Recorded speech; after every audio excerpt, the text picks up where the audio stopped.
Luche's box. On the porches the Venezuelans played salsa while it rained.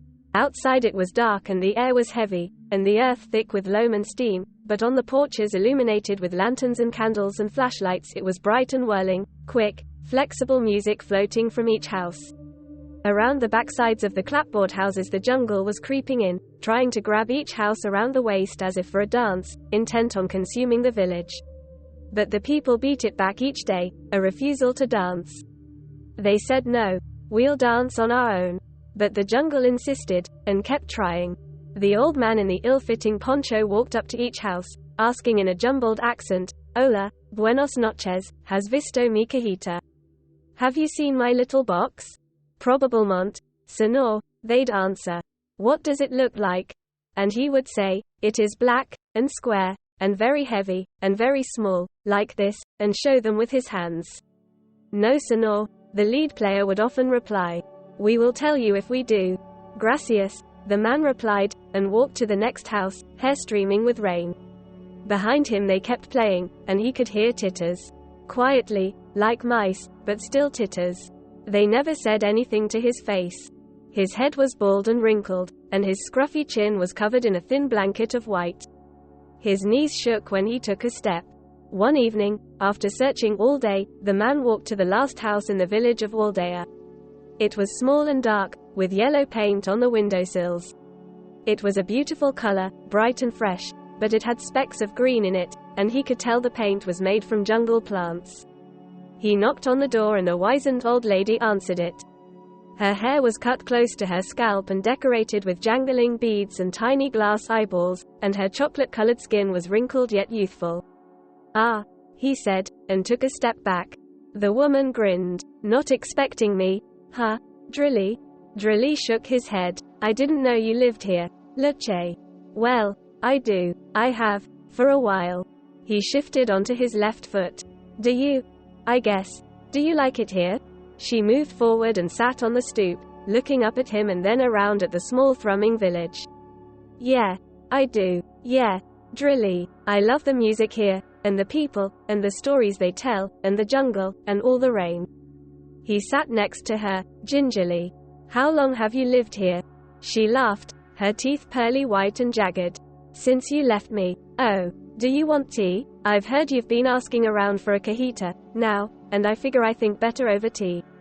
"All right." He followed her inside. It was hot and musty inside, and the ceiling was draped with ropes of herbs and beads, stalactites of glass eyes all woven together with rosemary and tawari and wasai plant dangling from the mossy ceiling. There was no light, only a dimly guttering candle on the floor next to the bed. The floor seemed bare in comparison. There was only a short bed, a table, a chest of drawers, and a few chairs lined up in the corners. A shelf was built into the wall on the back end of the room, with a couple of plates and cups and a little yellow box. Luche opened the box and motioned for him to sit. "Looky here, Drilly," she said, pulling aside a thick strand of lapacho to reveal a sleek metal teapot. "Electric." He raised his eyebrows. "Do you get electricity out here?" "No. But I go to Caracas once in a while and buy batteries.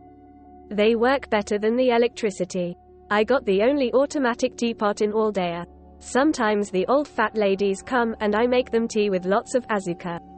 Drilly laughed. "Azúcar? No. What kind you go?" She began to speak in Portuguese, which he had only tasted. "Lo siento," he stammered. "No hablo." "Ah," she said, and rolled her eyes. She muttered, "Bobo," under her breath. "I was saying," Luche said, picking out a yellowed bag reeking of marjoram from the box and dropping it into one of her chipped little cups. "I was saying that this is black tea, finest quality, from Caracas. I get it from a no-good bum in the west side and he gives me 3 boxes like this in trade for a bushel of my spices." "You've got a little business going, then," Drilly said, taking the bubbling cup when she offered it. "Yeah, now, tell me about this cajita, your little box." "Oh, that. Well, it's black and small and heavy and about this big," he started to show her with his hands. "Is it metal?" Luche asked him, rummaging under her bed. "Think so." "You think so? When was the last time you saw this? Ain't this important? You don't know if it's metal?" "Ah, when do you see this last?" Drilly shrugged. Not sure. Decade ago. Maybe. Decada. She laughed. What's inside? Drily got down on the floor next to her and whispered in her ear. She slapped his hand away. Idiot. That tickles. Then she got up and looked at him with hands on hips. Bobo. Drily? Really? He shrugged again. HMPF. Well, I've seen it. Really? He rose, excitement on his face. Really? She scoffed. Si. Donde? Why pork you deberia mostrate? He looked at her. Why should you show me? Because I want it. I need it. I've got to find it. Luche. Well, I'm looking out for you, Drily. And for the good of both of us, I don't think I'll tell you where it is. Please. He begged. He got down on his creaky knees and clasped his hands.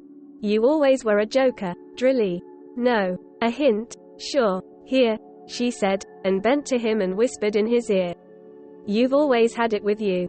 What? He gasped, rummaging in his pockets. He moved slower and slower until realization dawned on his face like a newborn son. Oh, he cried. Then he stood and took one of Luche's hands. Luche, I think I understand now. She nodded. Luche, will you marry me? She laughed. Again? Yes. Luche put her other hand in Drely's. Sure. You still want that box? It's empty anyway. No. Thanks, Luche, he said, and smiled. It doesn't matter anymore. T tengo en su lugar.